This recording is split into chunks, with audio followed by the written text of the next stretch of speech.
Hi everyone, welcome back to my channel. Class 12 physics में एक बार फिर से आपका स्वागत है। और आजकल हम क्लास 12 फिजिक्स का 9th चैप्टर कर रहे हैं, जिसका नाम है ray optics and optical instruments. इससे पहले की वीडियोस में हमने प्रकाश का परावर्तन कंप्लीट किया है, जिसमें हम गोलीय दर्पण, अवतल दर्पण, उत्तल दर्पण से होने वाले परावर्तन, उससे बनने वाले सूत्र और गोलीय दर्पणों से बनने वाले प्रतिबिंबों की बात की थी। ठीक है, तो सभी लोगों को वो टॉपिक क्लियर हो गए होंगे, और यदि नहीं हुए हैं तो प्लीज़ उन वीडियोस को ज़रूर देखिए, जिससे आपको आगे की वीडियोस भी समझ में आएंगी। आज का ये जो हमारा टॉपिक है प्रकाश का अपवर्तन, ये एक नया टॉपिक होगा इसी चैप्टर के अंतर्गत, जिसे हम इंग्लिश में रिफ्रैक्शन ऑफ लाइट कहते हैं। तो जितने भी व्यूवर्स हमारे इस चैनल पर नए हैं वो चैनल को सब्सक्राइब कर दें, बेल आइकन दबा दें ताकि नए वीडियो की नोटिफिकेशन मिलती रहे, और इस वीडियो को शेयर करते रहें ताकि यह वीडियो अधिक लंबा चले। और हमें सपोर्ट मिलेगा तो आपको भी हम सपोर्ट ज़रूर करेंगे, ताकि ये वीडियो यूं ही बनता रहे और आपको स्टडी की मटेरियल्स मिलती रहें।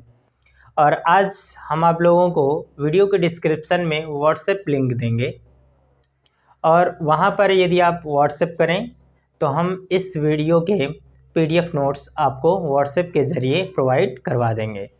ठीक है, नोट्स अभी डिस्क्रिप्शन में अगर ना हो पाया तो व्हाट्सएप के माध्यम से हम उसे आपको प्रोवाइड करवा देंगे। तो चलिए शुरू करते हैं। Yes, my name is Suraj Maurya and you are watching me on vision science. So let's start the video. प्रकाश का अपवर्तन क्या होता है?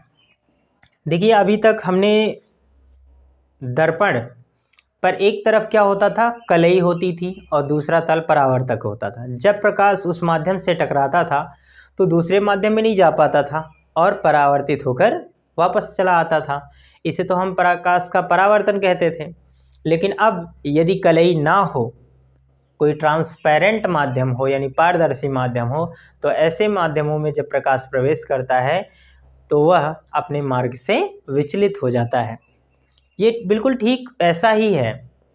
चलिए देखते हैं, शुरू करते हैं। पहले यहाँ पर देखेंगे, यहाँ पर ये हमारा एक मीडियम है, मीडियम जो सेपरेट करेगा मीडियम को। ये लाइन केवल इस मीडियम और इस मीडियम को सेपरेट करने के लिए है। ठीक है, तो ये मान लीजिए फर्स्ट मीडियम है, और ये हमारा यहाँ पर हो रहा है सेकंड मीडियम। जब प्रकाश एक माध्यम से दूसरे माध्यम में प्रवेश करती तो अपने मार्ग से विचलित हो जाती है, साथ में उसका वेग भी बदल जाता है। तो मान लेते हैं कि एक प्रकाश किरण इस तरह से आई, जहाँ पर टकराएगी उस पर हम क्या करेंगे, एक अभिलंब की रचना करेंगे, एक नॉर्मल बनाएंगे यहाँ पर। ठीक है, एक अभिलंब बना दीजिए। ये हमारा क्या होगा, अभिलंब, जिसे आप नॉर्मल कहते हैं इंग्लिश में। ये हमारी क्या है, आपतित किरण। तो होता क्या है, जब प्रकाश एक माध्यम से दूसरे माध्यम में प्रवेश करती है तो वह अपने मार्ग से विचलित हो जाती है। देखिए, इसे जाना चाहिए, प्रकाश की तो प्रॉपर्टी है कि वो सीधे जाए, पर जब एक माध्यम से दूसरे माध्यम में प्रवेश करेगा तो यह अपने मार्ग से विचलित हो जाएगा। इससे या तो इधर जाएगा या इधर चला आएगा। लेकिन हम इसको एक बार इधर भी बना दे रहे हैं। ठीक है, लेकिन इसके लिए इसे सघन माध्यम का होना जरूरी है। सघन मतलब क्या होता है, जहाँ पर जिस माध्यम में पदार्थ के जो कण हैं, मीडियम के जो कण हैं, वो क्या होंगे, अधिक पास पास होंगे। तो ये हमारा क्या है, सघन है। सघन क्या होगा ये हम अभी बात करेंगे। ये विरल माध्यम है, ये हमारा क्या है, सघन माध्यम। इसके विपरीत यदि यहाँ पर एक दूसरा मीडियम लें, ऊपर हमारा क्या हो जाए, सघन माध्यम हो जाए,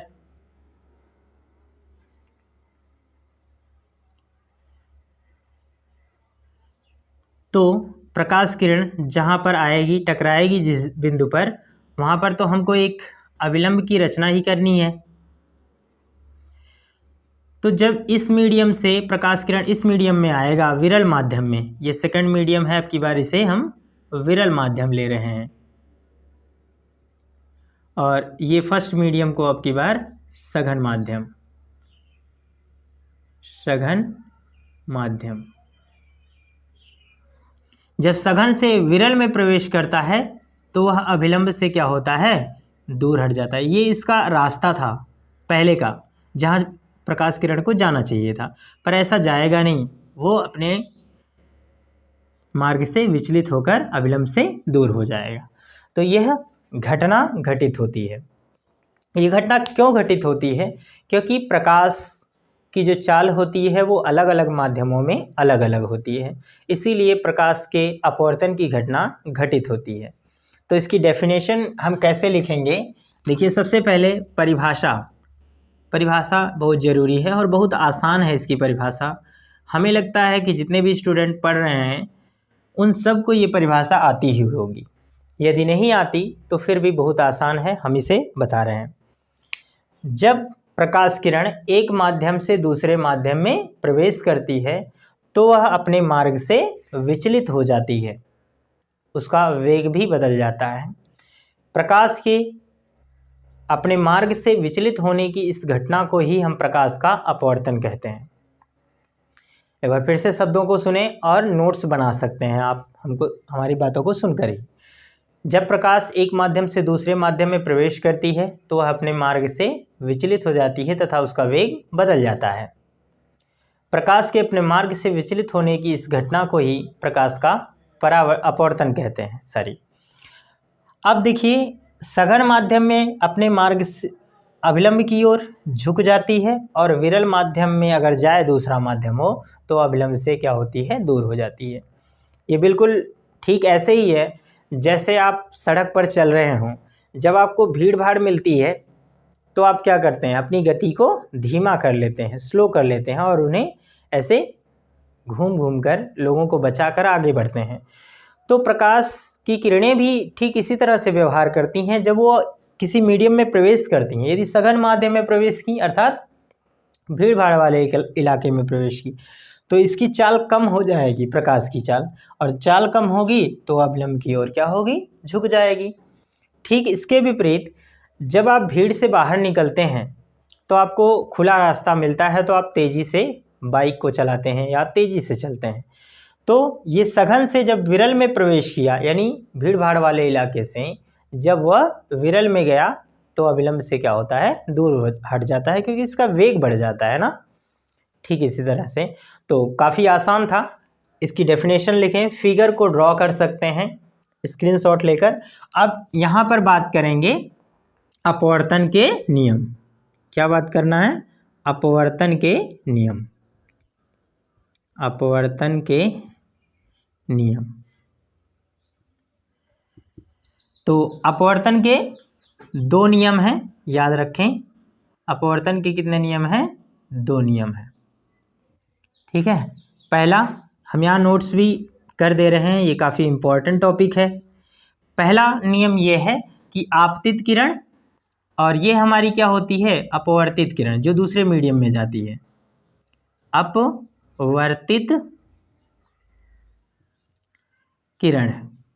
ठीक है, और इसमें भी यह क्या होगा, हमारा आपतित किरण और यह अपवर्तित किरण। साथ में एक बात और देखिए, ये चीज़ क्या होगा, आपतन कोण, बताना भूल गए। आपतित किरण और अविलंब के बीच बने कोण को हम क्या कहते हैं, आपतन कोण, और अपवर्तित किरण तथा अविलंब के बीच बने कोण को हम क्या कहते हैं, अपवर्तन कोण। ठीक है, क्या कहते हैं, अपवर्तन कोण। इसे आर से डिनोट किया जाता है, स्मॉल आर से। ठीक इसी तरह से यहाँ पर यह हमारा क्या होगा, आपतन कोण, इंसिडेंट एंगल, एंड ये क्या होगा, रिफ्रैक्टिव एंगल, स्मॉल आर, यहाँ से लेकर यहाँ तक। ठीक है, तो इसे समझ लें। तो पहला क्या होगा, आपतित किरण आपतन बिंदु पर अभिलंब, तथा यह क्या है आपका आपतन बिंदु, ये हम पहले भी बता चुके हैं, आपतन बिंदु। आपतित किरण आपतन बिंदु पर अभिलंब तथा अपवर्तित किरण तीनों एक ही तल में होते हैं। तो इसे लिख भी लेते हैं। आपतित किरण, आपतित किरण आपतन बिंदु पर अविलंब, आपतन बिंदु पर अविलंब तथा अपवर्तित किरण, अपवर्तित तथा अपवर्तित किरण तीनों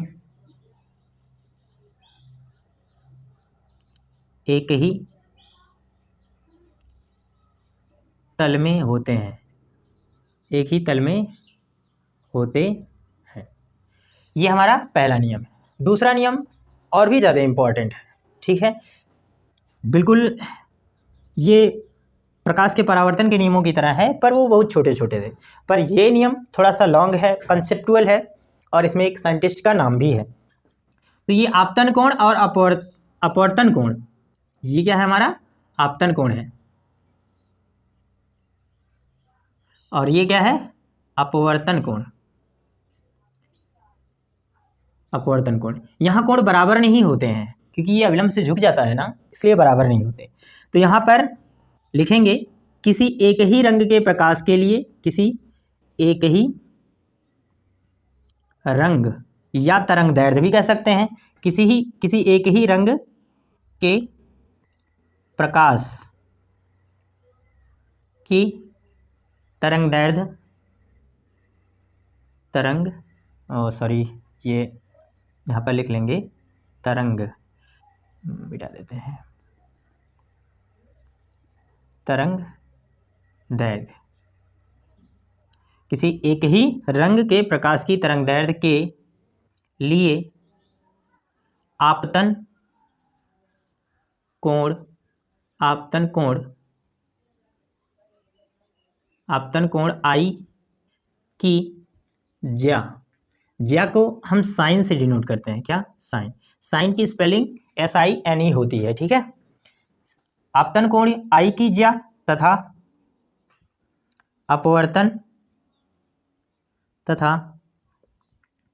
अपवर्तन कोण R की ज्या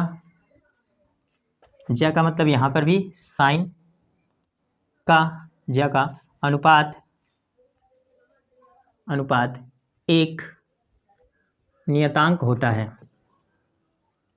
एक नियतांक होता है, ठीक है। तो इस नियम को अगर हम लिखें तो यहाँ पर हो जाएगा साइन आपतन कोण मतलब आई तथा साइन R बराबर नियतांक। ये जो नियतांक है जिस माध्यम में प्रकाश किरण जाती है उसके अपवर्तनांक के बराबर होता है n के, यानी एक माध्यम से दूसरे माध्यम में जा रहा है इसलिए इसे 1n2 लिखेंगे, या इसे हम n2/n1 भी लिख सकते हैं, ठीक है। ये नियम होता है, ठीक है। तो इस नियम को आप क्या करेंगे, नोट कर सकते हैं स्क्रीनशॉट के द्वारा भी। इसे स्नेल का नियम भी कहा जाता है, तो यहाँ पर लिख लेंगे इसे स्नेल का नियम भी कहते हैं, इसे स्नेल का नियम भी कहते हैं, ठीक है।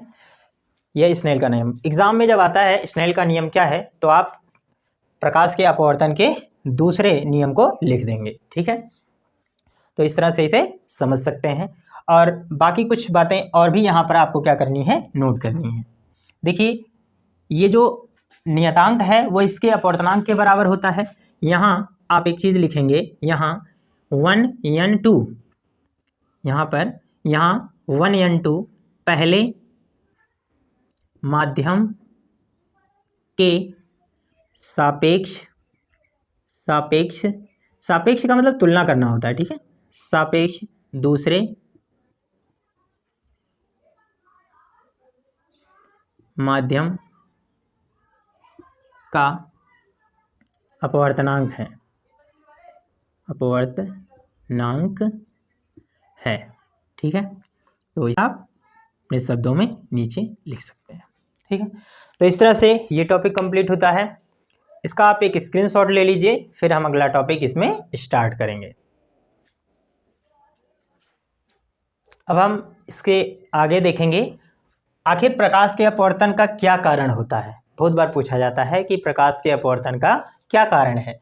तो प्रकाश के अपवर्तन का कारण जो है, यहाँ पर लिख लेंगे, अपवर्तन का कारण प्रकाश की चाल का,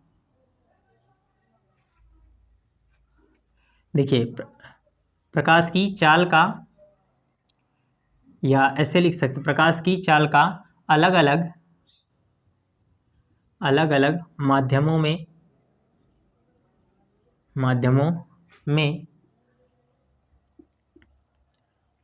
अलग अलग होना है।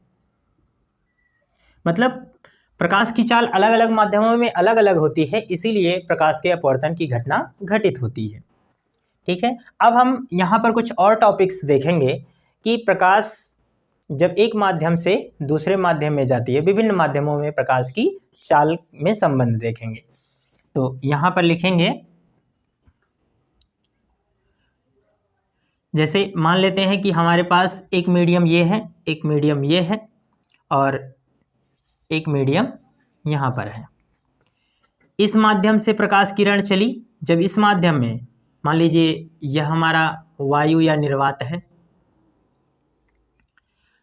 वायु है, ये जल है, और ये क्या है, कांच है, और फिर से यहाँ पर वायु है।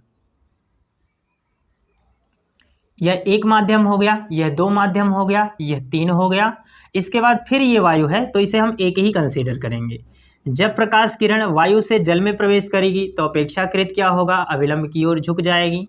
यहाँ पर पहुँची तो जल जो होता है वो कांच की अपेक्षा विरल होता है, इसलिए यह और अपने मार्ग में क्या होगा, अपने मार्ग से विचलित होकर अविलंब की ओर और झुक जाएगी। अब यहाँ पर फिर से एक अविलंब अगर डालें तो ये देखिए यहाँ पर जल है,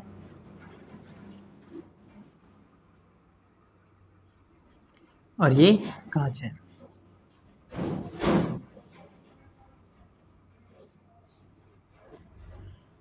ये अविलंब है,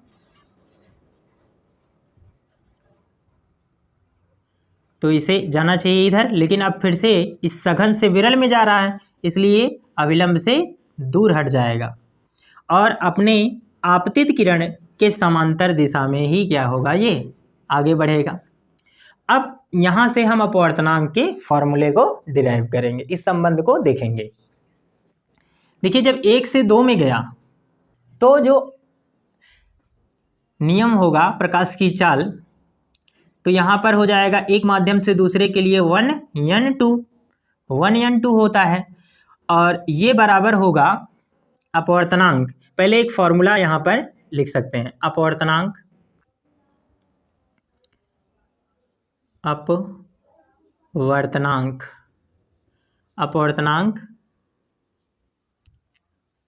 1n2 बराबर होगा एक माध्यम में प्रकाश की चाल बटे दूसरे माध्यम में प्रकाश की चाल, दूसरे माध्यम में प्रकाश की चाल। ठीक है, अब यहाँ देखिए फर्स्ट से सेकंड में जा रहा है, ठीक है, यानी वायु से जल में जा रहा है, तो यहाँ पर यन कर लिए, और जिससे जाएगा एक का नाम वायु, यानी इसको हम एयर कहेंगे, और ये हमारा क्या है, वाटर है, और ये हमारा क्या है, ग्लास है, और ये फिर से हमारा एयर है। इनके सभी के पहले अक्षर लेंगे, तो ए एन, जल में जा रहा है तो डब्ल्यू बराबर, यहाँ पर हम क्या लिखेंगे, पहला एयर है यानी वायु में प्रकाश की चाल, तो यहाँ पर वी ए हो जाएगा, वेलोसिटी ऑफ एयर, अपॉन जल में प्रकाश की चाल है तो वेलोसिटी ऑफ वाटर, मतलब जल में प्रकाश की चाल। इसे हम लेंगे रिलेशन नंबर 1। ठीक इसी तरह से दूसरा हम लिख सकते हैं, जल जल से जब कांच में जाएगा तो WNG बराबर यहाँ पर हो जाएगा VW/VG। ये हमारा रिलेशन नंबर सेकंड हो जाए। आप 1 2 भी कर सकते हैं, कोई प्रॉब्लम नहीं है इससे, ठीक है। आप चाहें तो 1 2 भी कर लीजिए, कोई दिक्कत नहीं है। चलिए वही कर लेते हैं 1 2, तो यहाँ पर 1 इसे 2, ये क्या है हमारा 2 3, तो यहाँ पर हो जाएगा 2 3, वो भी सही है, ये आसान लगेगा आपको। अब इसके बाद देखिए 3 से 1 में जा रहा है तो हम यहाँ पर लिखेंगे 3n1 बराबर V3/V1, इक्वेशन नंबर सेकंड। अब इन तीनों समीकरणों का क्या करते हैं, गुणा करते हैं। तीनों समीकरणों का गुणा करने पर जब गुणा करेंगे तो देखिए क्या हो जाएगा 1n2 multiply 2n3 multiply 3n1 is equal, यहाँ पर देखिए V1/V2 multiply V2/V3 V2/V3 multiply V3/V1 हो जाएगा। यहाँ देखिए V2 से V2 कट जाएगा, V3 से V3 कट जाएगा, V1 से V1 कट जाएगा, तो आंसर क्या आएगा 1, ठीक है। अब किसी भी एक माध्यम में से दूसरे माध्यम के प्रकाश की चाल निकालनी हो, अपवर्तनांक निकालना हो, तो क्या कर सकते हैं। चलिए 1n2 का निकालें। अगर 1n2 बराबर इन दोनों को इधर भेज देंगे तो 1/2, और ये हो जाएगा हमारा 2n3 मल्टीप्लाई 3n1, तो ये हमें रिलेशन मिल जाएगा।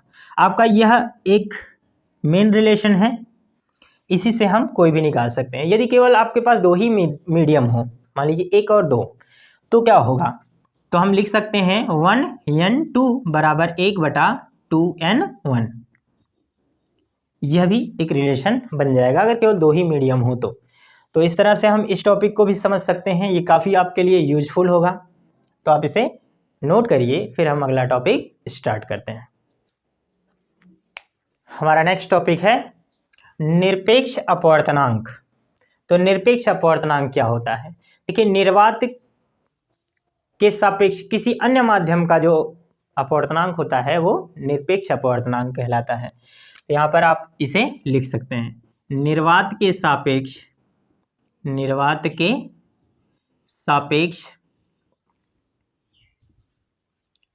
किसी अन्य माध्यम के अपवर्तनांक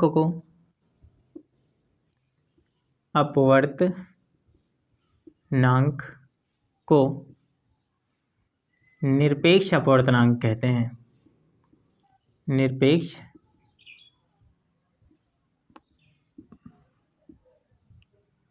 अपवर्तनांक कहते हैं, ठीक है। तो मान लीजिए एक माध्यम निर्वात है और दूसरा माध्यम क्या है, कोई भी हो सकता है, चाहे जल हो, वायु हो, कांच हो, कुछ भी हो सकता है। तो हम उसे कैसे डिनोट करेंगे। देखिए, अगर यह माध्यम क्या है, निर्वात है, एक मीडियम, और ये दूसरा मीडियम कुछ भी हो सकता है, मान लो ये तो विरल है और यह हमारा क्या रहेगा, सघन। तो यहाँ से बस प्रकाश किरण प्रवेश की, इधर तो अभिलंब की ओर झुक गई, ये हमारा सघन है। तो देखिए, एक माध्यम के सापेक्ष दूसरे माध्यम के अपवर्तनांक को हम 1n2 लिखते हैं, ठीक है। लेकिन एक माध्यम में तो कुछ है ही नहीं ना, इसलिए ऐसे माध्यम को के अपवर्तनांक के लिए हम केवल n2 लिख देते हैं, n2। तो हम इसे लिख सकते हैं, इसे n ऐसे लिखें, इसे n2 से प्रदर्शित करते हैं। अब ये दूसरा मीडियम कुछ भी हो सकता है, जैसे अगर यहाँ कांच है तो हम G लिख देंगे, जल है तो W लिख देंगे, कुछ भी लिख सकते हैं। तो ये हो जाएगा। अब हम समझेंगे क्रांतिक कोण और पूर्ण आंतरिक परावर्तन। हमारा नेक्स्ट टॉपिक है क्रांतिक कोण। क्रांतिक कोण को इंग्लिश में हम क्रिटिकल एंगल कहते हैं, क्रिटिकल एंगल। तो क्रांतिक कोण क्या होता है इससे समझें। देखिए, जब प्रकाश किरण सघन से विरल में भी जा सकती है और विरल से सघन में भी जा सकती है, तो लेकिन क्रांतिक कोण तभी यहाँ पर बनेगा जब प्रकाश किरण सघन से विरल में जा रही होगी। यानी फर्स्ट मीडियम को क्या होना जरूरी है, सघन, और दूसरे मीडियम को क्या होना चाहिए, विरल। जब प्रकाश किरण सघन से विरल में जाती है तो आपको पता है कि यह अविलंब से क्या होगी, दूर हट जाएगी। अविलंब से क्या होगी, दूर हट जाएगी। यदि हम आपतन कोण का मान, ये हमारा क्या है, अपवर्तन कोण। देखिए यहां पर हमें कहना है जब प्रकाश किरण सघन से विरल में गमन करती है या जाती है, सघन से विरल में जाती है, तो अपने मार्ग से क्या होता है, दूर हट जाती है, यानी अविलंब से दूर हट जाती है। यदि इस स्थिति में आपतन कोण का मान बढ़ाते जाएं, यानी अब प्रकाश किरण को हम क्या कर दें, यहाँ से ले आएं, तो प्रकाश किरण ऐसे चली जाएगी और दूर हट जाएगी। यदि प्रकाश किरण को हम यहाँ से ले आएं, यानी आपतन कोण का मान यहाँ से यहाँ तक बढ़ा दें, तो क्या होगा, प्रकाश किरण एक स्थिति ऐसी आएगी कि वह क्या हो जाएगी, ऐसे सीधे चली जाएगी, इस अक्ष पर चली जाएगी। तो ये कितने अंश का कोण बना लेगा, 90 डिग्री। यानी अपवर्तन कोण जो R हो जाएगा वो 90 डिग्री के बराबर हो जाएगा। तो ऐसी स्थिति में बना जो कोण होता है आपतन कोण, वही क्या कहलाता है, क्रांतिक कोण। ठीक है, एक बार फिर से कहेंगे, यदि प्रकाश किरण सघन से विरल में जा रही हो तो वह अपने मार्ग से विचलित होकर अविलंब से दूर हट जाती है। यदि हम ऐसी स्थिति में आपतन कोण का मान बढ़ाते जाएं तो एक स्थिति ऐसी आएगी कि अपवर्तन कोण का मान 90 अंश हो जाएगा। इस आपतन कोण को ही हम क्या कहते हैं, क्रांतिक कोण। ठीक है, तो या फिर दूसरे शब्दों में हम शॉर्ट में यहां पर लिख सकते हैं, क्रांतिक कोण सघन माध्यम में बना वह आपतन कोण है जिसके लिए अपवर्तन कोण का मान 90 अंश होता है। ठीक है, तो यहां पर इस परिभाषा को भी हम लिख लेंगे, क्रांतिक कोण क्रांतिक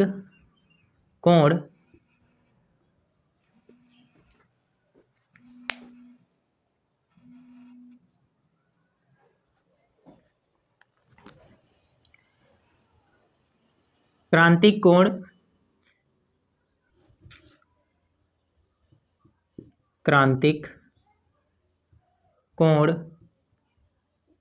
C, क्रांतिक कोण को C से प्रदर्शित किया जाता है। क्रांतिक कोण C यहाँ पर लिखेंगे, सघन माध्यम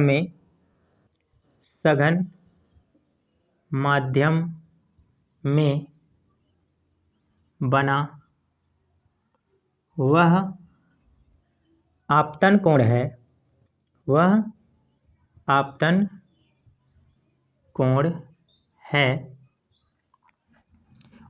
कोण है जिसके लिए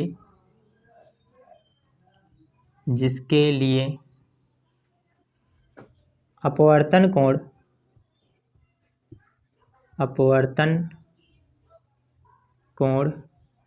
का मान 90 अंश होता है। ठीक है, अब स्नेल के नियम से इसी टॉपिक को यहाँ पर भी चाहे तो शब्दों में एक्सप्लेन कर सकते हैं। अब स्नेल के नियम से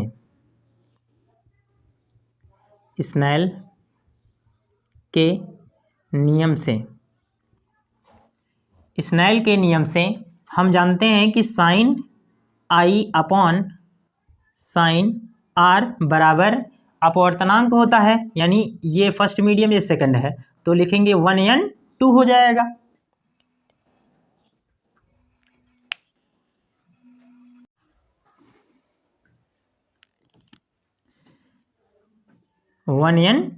या फिर इसे n2 अपॉन n1 भी हम लिख सकते हैं, आप जानते हैं। अब यदि देखिए जब क्रांतिक कोण होगा तो आपतन कोण को हम C से प्रदर्शित करते हैं। यानी यदि I बराबर क्या हो जाए, C हो जाए, यानी क्रांतिक कोण हो जाए तो उस स्थिति में R का मान 90 डिग्री ही होगा। तो हम इसे लिखेंगे क्या, तब साइन I की जगह पे C और यहाँ पर R की जगह पे साइन 90 हो जाएगा और यह बराबर हो जाएगा 1n2 के हो जाएगा। अब यहाँ पर देखिए इसका मान कितना होता है, 90 का मान 1 होता है, ठीक है। तो यहाँ पर ये बन जाएगा, अब यहाँ पर लिखेंगे ये हो जाएगा हमारा साइन C और बटे 1 हो जाए और 1n2 को आप जानते हैं लिख सकते हैं हम 1/2n1 लिख सकते हैं और यदि इसे इधर कर दें क्रॉस मल्टीप्लाई तो ये हो जाएगा 2n1 बराबर इधर भेज दें तो 1 हमारा ये हो जाएगा साइन C। तो इस फॉर्मूले के रूप में हम इसे दिखा सकते हैं। तो ये होगा हमारा क्रांतिक कोण। अगले वीडियो में हम पूर्ण आंतरिक परावर्तन, टोटल इंटरनल रिफ्रैक्शन के बारे में, रिफ्लेक्शन के बारे में बात करेंगे। उससे संबंधित कुछ घटनाओं पर भी चर्चा करेंगे। तो हमारे इस वीडियो को लाइक कर दीजिए, शेयर कर दीजिए वीडियो अगर पसंद आया हो तो, और अगले वीडियो के लिए इंतज़ार करिए, हम जल्द ही लौटेंगे। वो वीडियो काफ़ी यूज़फुल होगा आप लोगों के लिए। हम अगली वीडियो में पूर्ण आंतरिक परावर्तन पर बात करेंगे। यदि इसी वीडियो में हम वो बताने लगे तो शायद ये वीडियो बहुत ज़्यादा लंबा हो जाएगा, इसलिए हम उसे यहाँ पर नहीं बता रहे हैं। रीज़न है क्योंकि पूर्ण आंतरिक परावर्तन के टॉपिक के बाद पूर्ण आंतरिक परावर्तन से संबंधित कुछ घटनाओं पर भी चर्चा हम लोग करेंगे। तो उसी अगली वीडियो में देखेंगे उसे। तब तक के लिए आप लोग इस वीडियो को शेयर कर दीजिए, यदि वीडियो पसंद आया हो तो लाइक भी कर दीजिए। तो मिलते हैं अगली क्लास में, तब तक के लिए गुड बाय, थैंक यू।